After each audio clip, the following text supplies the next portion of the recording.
एक दिन सैतामा बड़े ही खुश मिजाज में टहलता हुआ कहीं जा रहा था। तभी अचानक गुस्से से भरा हुआ थैनोस उसके सामने आकर खड़ा हो गया। साफ लग रहा था कि आज वो सैतामा को मारने के इरादे से आया है। सैतामा उसे देखते ही मन सोचता है, अरे यार, ये फिर कौन सा टकला मेरे सामने आकर खड़ा हो गया। थैनोस सैतामा की तरफ देखकर एक शैतानी सी मुस्कान देता है और बड़े घमंड से कहता है, मैं अनिवार्य हूँ। सैतामा बिल्कुल चिल मूड में जवाब देता है, हाँ ठीक है। इतना सुनते ही थैनोस और देर नहीं करता। मुस्कुराते मुस्कुराते वो फाइटिंग पोज में आ जाता है और सैतामा को अपने मूवमेंट दिखाने लगता है। 2-4 मूवमेंट दिखाते ही थैनोस कुत्ते की तरह हाँफने लगता है। ये देखकर सैतामा बोलता है, सीरियसली बताओ, तुम बस मेरे ऊपर अपनी स्किल टेस्ट करना चाहते हो ना?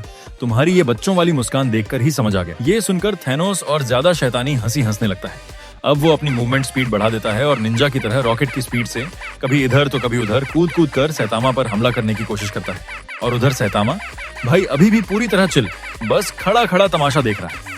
तभी थैनोस को मौका मिलता है और वो ऊपर से कूदकर सैतामा पर एक जबरदस्त सुपर किक मारने आता है। लेकिन सैतामा का उसे मारने का कोई प्लान ही नहीं था। वो तो बस अपना हाथ उठाकर खड़ा था। गलती से थैनोस सीधे सैतामा के हाथ पर ही लैंड कर जाता है और इसी वजह से उसकी हालत ऐसी हो जाती है कि बेचारे के दोनों समझ ही गए। ये देखते ही सैतामा बोलता है, ओह सॉरी भाई, माफ करना, गलती से हो गया। इधर थैनोस दर्द के मारे अपने आप को पकड़कर जमीन पर लौट रहा है और गाय की तरह जोर जोर से चिल्ला रहा है। थैनोस की ये हालत देखकर सैतामा खुद डर जाता है। अरे ये आदमी मर तो नहीं जाएगा। लेकिन थैनोस की किस्मत अच्छी थी, इसलिए वो बच जाता है। आंसू पोंछते पोंछते थैनोस और ज्यादा गुस्से में आ जाता है। वो हाथ में इन्फिनिटी गॉन्टलेट पहनता है और सैतामा को गायब करने के लिए उंगली चटकाता है। लेकिन सैतामा गायब होते होते भी गायब नहीं होता। ये देखकर थैनोस और भड़क जाता है। वो फिर उंगली चटकाता है, लेकिन इस बार भी कुछ नहीं होता। फिर से कोशिश करता है, फिर भी कुछ नहीं। अब तो थैनोस बार बार उंगली चटकाने लगता है, लेकिन भाई सैतामा तो अलग ही लेवल का बंदा है। उसकी ये सारी वेनिश टेनिश वाली मैजिक सैतामा पर जरा भी असर नहीं करती। काफी देर तक ये सब ट्राई करने के बाद थैनोस कंफ्यूज हो जाता है।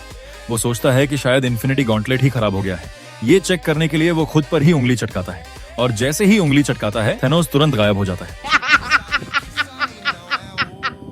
और इधर सैतामा बिना कुछ किए जीत जाता है। जलवा है हमारा। Yeah, that body's a blessing, girl.